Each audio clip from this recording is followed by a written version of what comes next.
J'ai le plaisir de souhaiter la bienvenue au Premier ministre par intérim de la République du Mali, son Excellence Abdoulaye Maïga.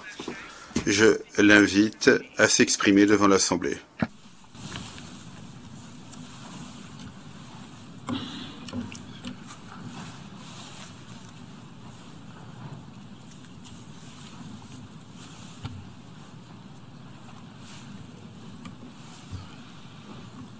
Monsieur le Président de l'Assemblée générale, Mesdames et Messieurs les chefs d'État et de gouvernement, Monsieur le Secrétaire général de l'Organisation des Nations unies, Mesdames et Messieurs, de prime abord, je voudrais m'acquitter de l'agréable devoir de vous adresser les chaleureuses salutations du peuple malien, riche de sa diversité culturelle, religieuse et ethnique, ainsi que celle de son Excellence, le colonel Assimi Goïta, président de la transition, chef de l'État. Monsieur le Président, votre brillante élection à la présidence de cette 77e session de l'Assemblée générale et la fin des travaux de la 76e session de l'Assemblée générale, brillamment conduit par votre prédécesseur, son Excellence Monsieur Abdullah Shahid, de la République des Maldives, m'offre l'heureuse occasion d'adresser à vos excellences les chaleureuses félicitations de tout le Mali. Enfin, permettez-moi de réitérer à notre secrétaire général, M. Antonio Guterres, notre haute appréciation des efforts louables qu'il continue de déployer pour la réalisation des nobles objectifs de notre organisation commune. Nous sommes convaincus que vous êtes un ami du Mali et du Sahel. L'amitié reposant sur la sincérité, souffrez que je vous exprime mon profond désaccord suite à votre récente sortie médiatique, au cours de laquelle vous prenez position et vous vous exprimez sur l'affaire des 46 mercenaires ivoiriens, qui est une affaire bilatérale et judiciaire entre deux pays frères. C'est évident que la qualification judiciaire des infractions liées à cette affaire ne relève pas des attributions du secrétaire général des Nations unies. Au Mali, notre administration ne travaille pas sur la base de l'oralité ni des déclarations par voie de presse. Par conséquent, nous nous en tenons scrupuleusement à la note verbale de la MINUSMA, la mission des Nations unies pour la stabilisation au Mali, référence MINUSMA bar PROT bar NV bar 226 bar 2022 du 22 juillet 2022 dans laquelle il ressort clairement qu'il n'existe pas de lien entre les 46 mercenaires et les Nations unies. Les récentes synchronisations des actions et l'harmonisation des éléments de langage consistant à faire passer le Mali, mon pays, de statut de victime à celui de coupable dans cette affaire des mercenaires sont évidemment sans effet. Excellence, Monsieur le Secrétaire général, votre position sur l'affaire des mercenaires a été suivie par certains responsables d'Afrique de l'Ouest. Donc, c'est sous votre couvert que nous leur adresserons des messages. À l'endroit du président en exercice de la CEDEAO, M. Umaro Sissoko Embalo, qui affirme, je cite, « On vient de voir avant-hier la déclaration du secrétaire général des Nations unies qui dit que ce ne sont pas des mercenaires. Moi, à la place des Maliens, j'aurais relâché ces 49 soldats. » Fin de citation. Je voudrais très respectueusement signifier à ce dernier qu'il existe un principe de subsidiarité, d'ailleurs au contour flou entre la CEDEAO et les Nations unies, et non un principe de mimétisme. Également, il est important de lui préciser que le secrétaire général des Nations unies n'est pas un chef d'État et le président en exercice de la CEDEAO n'est pas un fonctionnaire. Par conséquent, il serait indiqué qu'il ne banalise pas la CEDEAO. Enfin, il est utile de rappeler au président en exercice de la CEDEAO qu'au Mali, les autorités n'interfèrent pas dans les dossiers judiciaires et respectent l'indépendance de la justice. Donc, nous n'avons pas vocation à interpeller ou relâcher. Ceci relève de la fonction judiciaire. Aussi, M. Umaro Sissoko Embalo doit être conscient du fait qu'il est le dépositaire d'un lourd héritage et de plusieurs sacrifices qui ont fait la renommée de cette organisation. La dynamique ayant fait la grandeur de la CEDEAO ne doit pas être brisée. Par ailleurs, nous avons pris acte de la menace de sanctions proférées contre le Mali, et loin d'être impressionnés par des sanctions, je voudrais signaler au président en exercice de la CEDEAO qu'à la fin de son mandat, les peuples ouest-africains le jugeront sur les efforts qu'il a fournis pour améliorer les conditions de vie des populations et non des shows médiatiques servant à des agendas étrangers. À l'endroit de M. Bazoum, il remarquera que le gouvernement de la transition n'a pour le moment jamais réagi à ces propos injurieux pour deux raisons cumulatives. La première raison tient au respect de l'héritage laissé par nos ancêtres, qui consiste à ne pas répondre aux injures par des injures. La seconde relève de l'identité de M. Bazoum, l'étranger qui se réclame du Niger. Nous savons que le peuple nigérien, frère du Mali, se distingue par des valeurs sociétales, culturelles et religieuses très riches. M. Bazoum n'est pas un Nigérien, son comportement nous le reconforte totalement dans notre constat. Excellence, Monsieur le Secrétaire général, le Mali tirera toutes les conséquences de droit de vos agissements.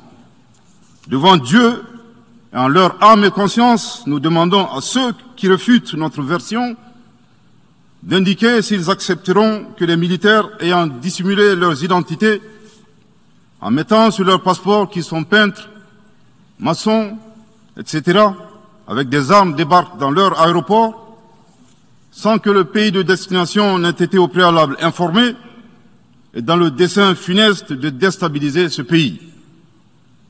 S'ils ne l'acceptent pas en tant qu'État, si cela n'est pas possible à Lisbonne ou ailleurs, le Mali non plus ne l'acceptera pas en tant qu'État et ce ne sera pas non plus possible à Bamako ou dans une autre localité malienne. Monsieur le Président, une nouvelle ère des solutions porteuses de changement pour relever des défis interdépendants. Thème de cette 77e session de l'Assemblée générale, suscitera l'espoir de meilleurs jours pour le Mali, à la condition que le bilan sans complaisance de l'ancienne ère soit établi, que les enseignements soient tirés et que les recommandations objectives soient formulées. Une fois cet état franchi, je ne doute pas qu'à travers notre action collective, nous réussirons à pacifier les multiples foyers de tension dans le monde, mais aussi à promouvoir un développement harmonieux et lutter efficacement contre les pandémies, la dégradation de l'environnement et le réchauffement climatique, les inégalités, les politiques de domination et de prédation des ressources. Depuis le mois d'août 2020, le Mali, mon pays, se trouve dans un processus de transition qui prendra fin le 26 mars 2024 par le transfert de pouvoir aux autorités élues. D'ici à cette échéance et conformément aux recommandations des assises nationales de la refondation, les autorités de la transition se sont engagées dans deux chronogrammes convenus avec la CEDEAO à faire des réformes politiques et institutionnelles avant d'organiser des élections dont l'objectif ultime est de refonder l'État malien, afin qu'il réponde aux aspirations profondes et légitimes de notre peuple à la paix, à la sécurité, à la bonne gouvernance, au développement et à la stabilité institutionnelle durable au Mali. Dans cette perspective, je suis heureux de souligner que certaines avancées majeures ont déjà été réalisées, notamment la promulgation de la loi électorale, qui comprend entre autres la création de l'autorité indépendante de gestion des élections, dont l'installation est à un stade avancé, ainsi que la mise en place d'une commission composée d'éminentes personnalités de toutes les composantes de la société malienne, chargée de la rédaction de la nouvelle Constitution. Monsieur le Président, sur un autre plan, peu de gens savent que le Mali est le seul pays au monde dans lequel se superposent et se déroulent simultanément 4 types d'insécurité: le terrorisme, les conflits communautaires manipulés par les terroristes et leurs sponsors étatiques étrangers, la criminalité transnationale organisée et les actions violentes d'individus isolés. Parallèlement à ce processus de retour à l'ordre constitutionnel, le Mali continue de mener une lutte sans merci contre les acteurs de l'insécurité en particulier les groupes extrémistes qui sont responsables de toutes sortes d'abus contre nos paisibles populations. En ce qui concerne le Mali, je suis heureux et fier de vous annoncer que les groupes terroristes ont été sérieusement affaiblis et la peur a même changé de camp. Cependant, ces groupes criminels gardent encore et toujours une certaine capacité de nuisance dans leur tentative désespérée de porter atteinte à notre intégrité territoriale et de terroriser nos populations. Les vaillantes forces de défense et de sécurité du Mali restent déterminées à faire face à toutes les menaces d'où qu'elles viennent, sous l'impulsion de son Excellence le colonel Assimi Goïta, président de la transition, chef de l'État. Le gouvernement du Mali continue d'intensifier les efforts importants pour recruter, former, équiper et renforcer les capacités opérationnelles des forces de défense et de sécurité maliennes. Je dois dire ici que les actions offensives menées jusque-là ont permis à nos forces de remporter des victoires décisives contre les forces obscurantistes. Elles ont également permis à l'État de reprendre pied et de réaffirmer son autorité sur une grande partie du territoire national, ainsi que de favoriser le retour de plusieurs milliers de nos compatriotes dans leur localité d'origine. Cependant, nous savons que la solution uniquement militaire ou sécuritaire a ses limites. C'est la raison pour laquelle, en appui à l'action militaire, le gouvernement du Mali s'est doté d'une stratégie globale et intégrée, comprenant des mesures politiques, sociales, de développement, y compris la fourniture des services sociaux de base à nos populations, durement affectées par la crise multiforme que nous traversons depuis janvier 2012, avec comme objectif la restauration de l'autorité de l'État sur l'ensemble du territoire national. Dans cette dynamique, le gouvernement du Mali a approuvé le 24 août dernier la stratégie nationale de stabilisation des régions du centre et son plan d'action 2022-2024. Cette stratégie traduit la volonté des autorités de la transition d'avoir une approche holistique de la stabilisation des régions du centre. Elle vise à faire du centre une zone stable et prospère où les communautés sont réconciliées et vivent en harmonie avec leurs voisins. Parallèlement, la mise en œuvre diligente et intelligente de l'accord pour la paix et la réconciliation au Mali, issu du processus d'Alger, demeure une priorité stratégique des autorités de la transition. En tant qu'instrument pacifique de résolution durable de crise que traverse le Mali dans sa partie nord, je dois dire que je suis particulièrement heureux des conclusions de la deuxième réunion de niveau décisionnel des parties à l'accord, tenue à Bamako du 1er au 5 août 2022. Cette importante réunion qui a regroupé les parties signataires et la médiation internationale a permis de lever certains obstacles afin de relancer le processus de mise en œuvre de l'accord. Poursuivant cette dynamique positive et progressive du processus de paix, la 6e réunion de haut niveau du comité de suivi de l'accord, CSA, s'est tenue à Bamako il y a à peine quelques semaines, le 2 septembre 2022. Cette session du CSA est un signal fort de la volonté des parties à s'engager dans une nouvelle dynamique en vue de parachever la mise en œuvre de l'accord. Je réaffirme ici notre attachement à ce processus dont la réussite demeure l'une des conditions sine qua non de la stabilité durable du Mali. C'est le lieu pour moi de saluer une fois de plus le rôle actif de l'Algérie et l'accompagnement de l'équipe de médiation internationale. Je n'oublie pas ici la situation des réfugiés maliens dans les pays voisins, que je salue au passage pour leur hospitalité à l'égard des nôtres. Je n'oublie pas non plus celle de nos compatriotes déplacés internes.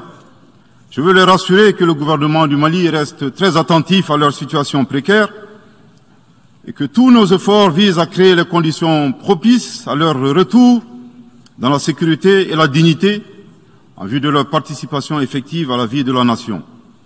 Monsieur le Président, dans sa difficile quête pour la paix, la stabilité et le développement durable, le peuple malien reste reconnaissant des efforts et des sacrifices consentis par la MINUSMA, de sa création en juillet 2013 à nos jours, visant à aider le Mali à restaurer son autorité sur l'ensemble de son territoire.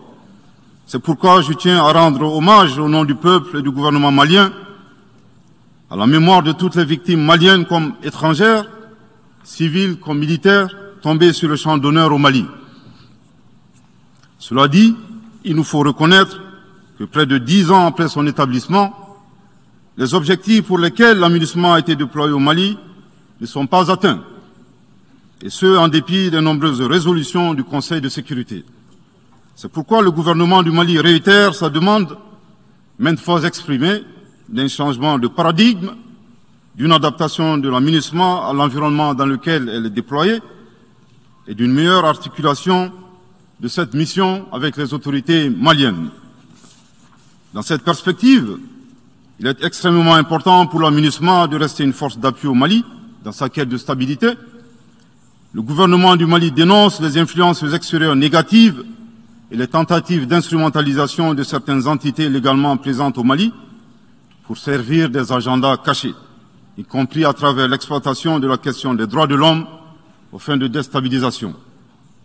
Monsieur le Président, le monde se souviendra qu'après avoir été abandonné en plein vol le 10 juin 2021 par la France, qui a unilatéralement décidé de retirer la force Barkhane du Mali, mon pays a été ensuite poignardé dans le dos par les autorités françaises.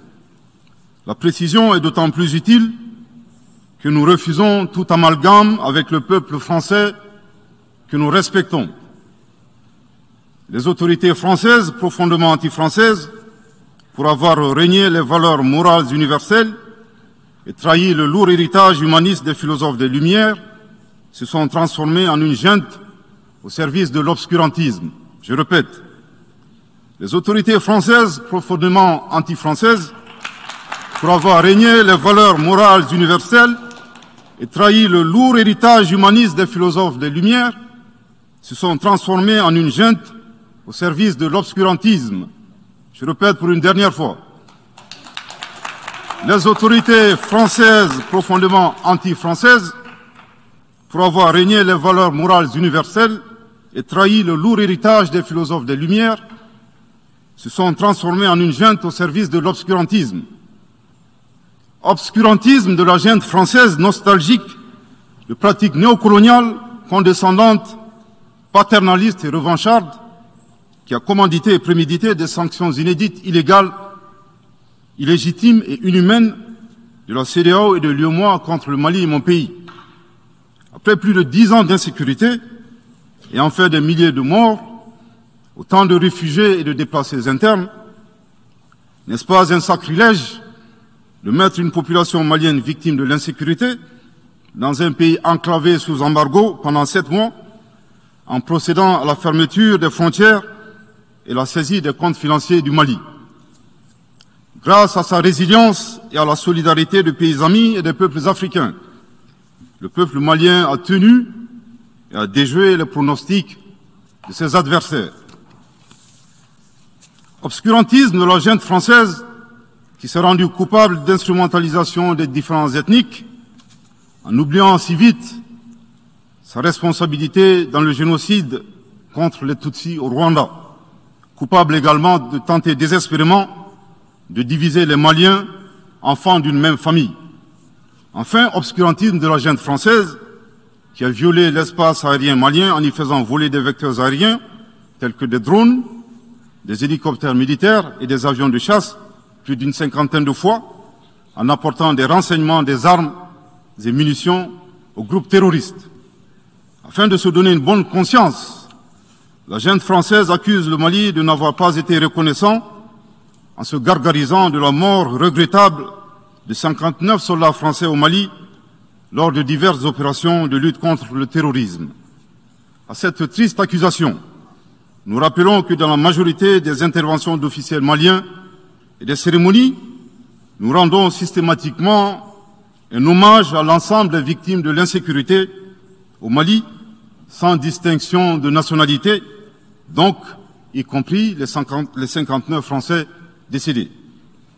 Aussi, nous les invitons à ne pas s'arrêter à si bon chemin et de remonter le temps, en passant par leur intervention en Libye, décriée par toute l'Afrique, sans oublier la participation forcée des milliers d'Africains à la Première et la Seconde Guerre mondiale, sans oublier la traite négrière qui explique le sort économique de beaucoup de pays.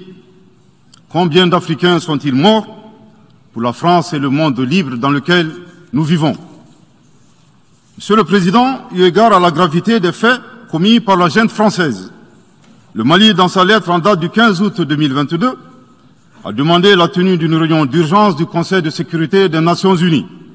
Cette réunion a pour objet de permettre au Mali de présenter les éléments de preuve en sa possession, démontrant que l'armée française a agressé en de maintes reprises mon pays, en violant de manière répétitive et fréquente l'espace aérien malien, sans autorisation des autorités maliennes, et parfois en falsifiant des documents de vol. Plus grave, Monsieur le Président, le Mali sera en mesure de prouver que la junte française a fourni des renseignements et des armes à des groupes terroristes. Le gouvernement du Mali s'interroge sur les raisons qui poussent cet État membre du Conseil de sécurité, de surcroît assurant la présidence de cet organe, à faire obstacle au débat en vue de la manifestation de la vérité. Le monde doit être édifié sur les faits graves qui se sont déroulés au Mali et qui sont à la base de l'aggravation de l'insécurité et de la déstabilisation du Mali et du Sahel.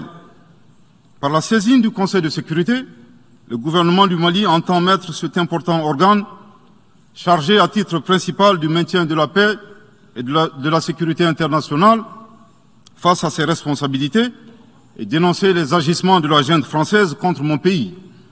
Ces actes hostiles sont incompatibles avec la Charte des Nations Unies et son statut de membre permanent.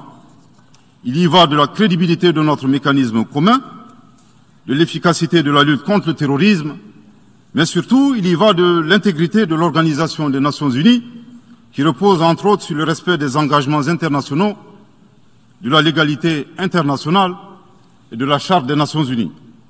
Monsieur le Président, il semble opportun pour le Mali de demander votre implication personnelle auprès du Conseil de sécurité des Nations Unies, afin que notre demande aboutisse pour que cesse la duplicité et la guerre par procuration imposée à mon pays.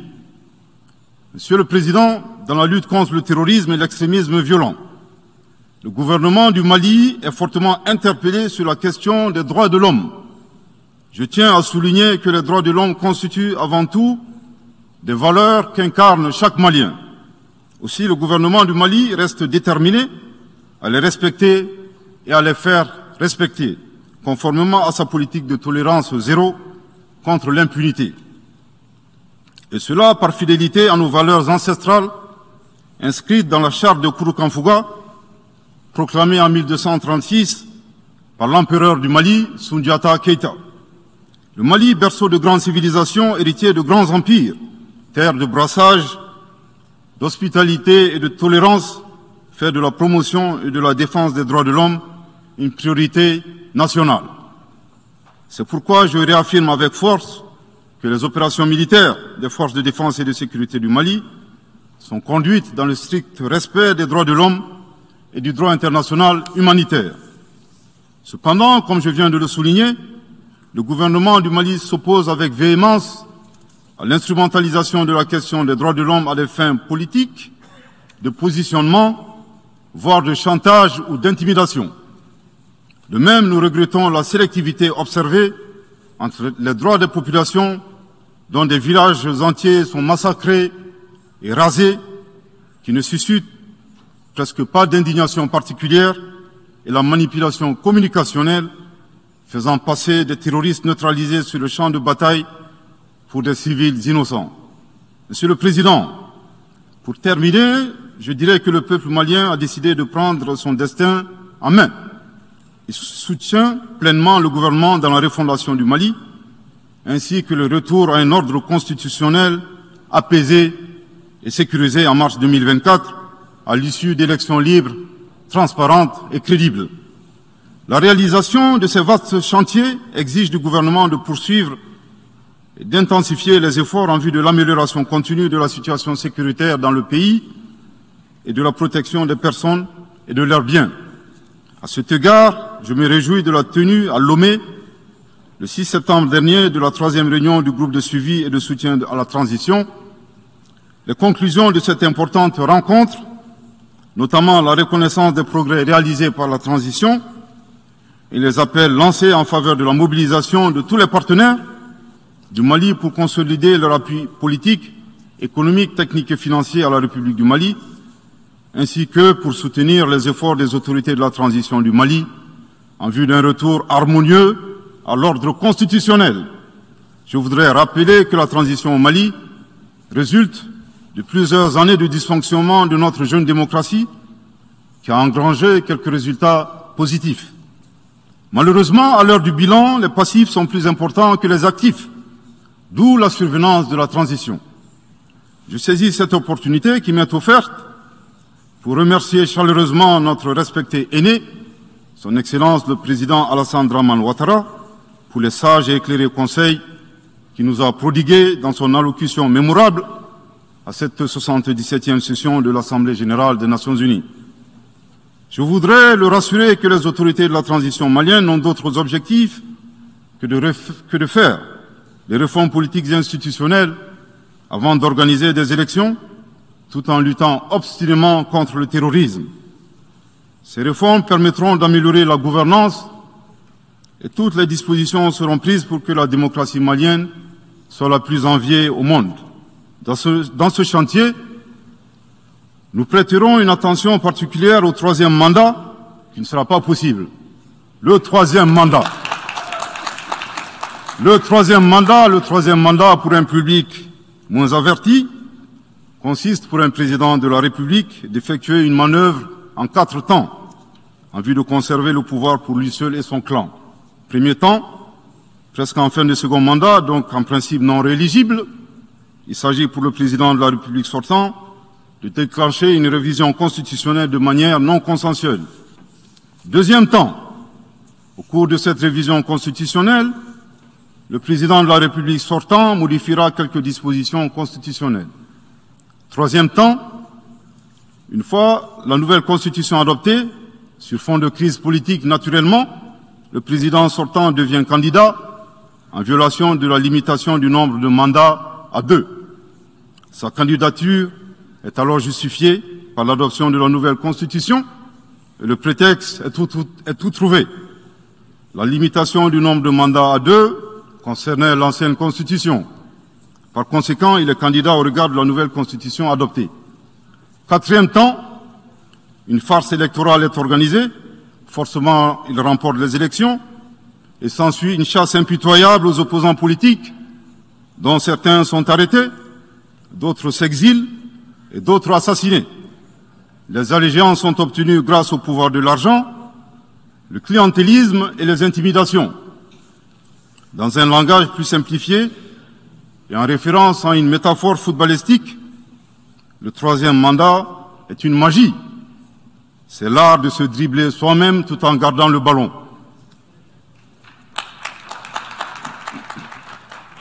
Excellence, Monsieur le Président Ouattara, vos conseils nous rappellent la triste histoire du chameau qui se moque de la bosse du dromadaire. Malgré les efforts tangibles de la transition malienne, dans la mise en œuvre des chronogrammes des réformes politiques et institutionnelles et celui des élections, salués par la communauté internationale, Madame la ministre des Affaires étrangères de la junte française, à qui le Mali n'a pourtant rien demandé, a estimé qu'il n'y avait pas eu de progrès, oubliant que nul ne peut aimer le Mali plus que les Maliens eux-mêmes. Sa position singulière et son adversité ne nous surprennent guère. Victor Hugo, dans Claude Gueux, a classé le genre humain en 2 catégories, en indiquant, je cite, qu'il y a des hommes qui sont fers et des hommes qui sont aimants. Fin de citation.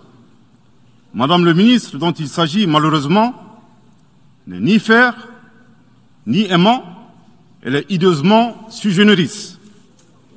Devant l'incertitude et les situations étrangères, le peuple malien adopte une attitude prudente. C'est ce que l'écrivain et le sage Amadou Hampâté-Bâ met en relief en conseillant dans l'étrange destin de Wangrin que, je cite, « Si observer est une qualité, savoir se taire préserve de la calamité ». Fin de citation. Madame le ministre de la junte française, le Mali vous conseille de vous contenter d'observer sa situation. C'est l'occasion pour moi de saluer les relations de coopération exemplaires et fructueuses entre le Mali et la Russie, tout en réaffirmant que le Mali reste ouvert à tous les partenaires qui souhaite l'aider à relever les défis multiples qui l'assaillent dans le respect strict de sa souveraineté, de son unité et de la dignité du peuple malien. Le Mali rappelle que conformément à la vision du colonel Assimi Goïta, président de la transition chef de l'État, 3 principes guident l'action publique nationale. Premier principe, le respect de la souveraineté du Mali. Deuxième principe, le respect des choix stratégiques et de partenaires opérés par le Mali. Troisième principe, la prise en compte des intérêts vitaux du peuple malien dans les décisions prises. En application de ces principes, le Mali reste disposé à poursuivre et à renforcer ses relations de bon voisinage avec l'ensemble des pays qui l'entourent. De même, le Mali, fidèle à son engagement panafricain, continuera à œuvrer au sein des organisations sous-régionales et régionales pour la réalisation de l'intégration africaine.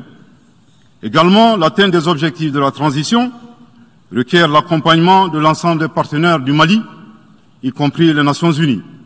J'en appelle donc aux amis du Mali à rester mobilisés aux côtés du gouvernement en vue de l'aider à relever ensemble ces défis importants.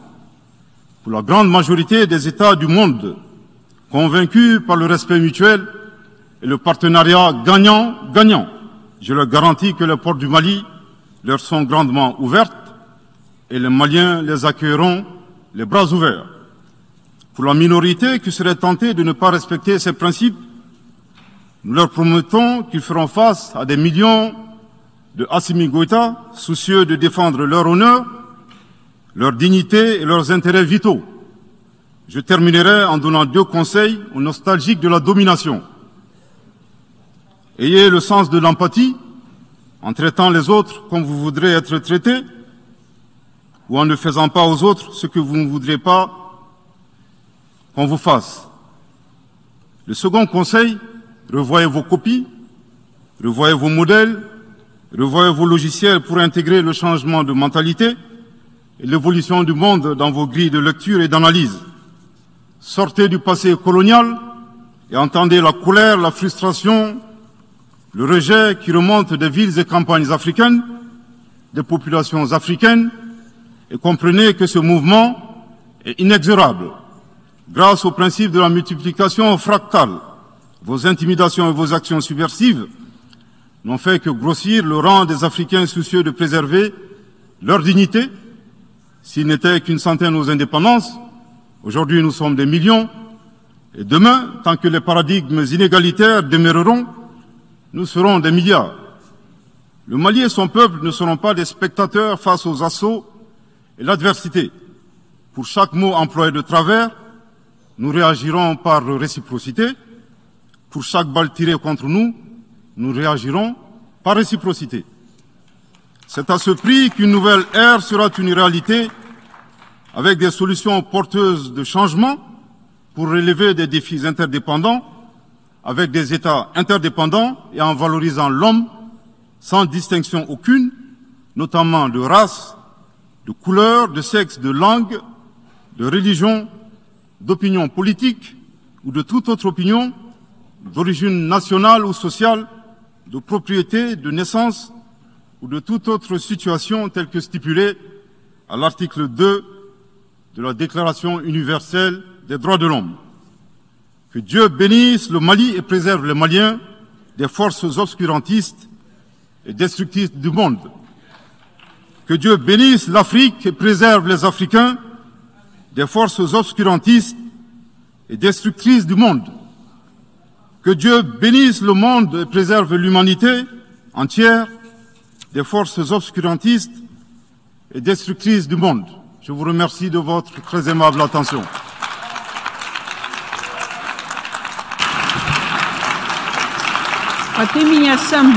Au nom de l'Assemblée générale, permettez-moi de remercier le Premier ministre par intérim de l'Excellence du Mali pour la déclaration qu'il vient de faire. Je prie le protocole d'escorter son Excellence.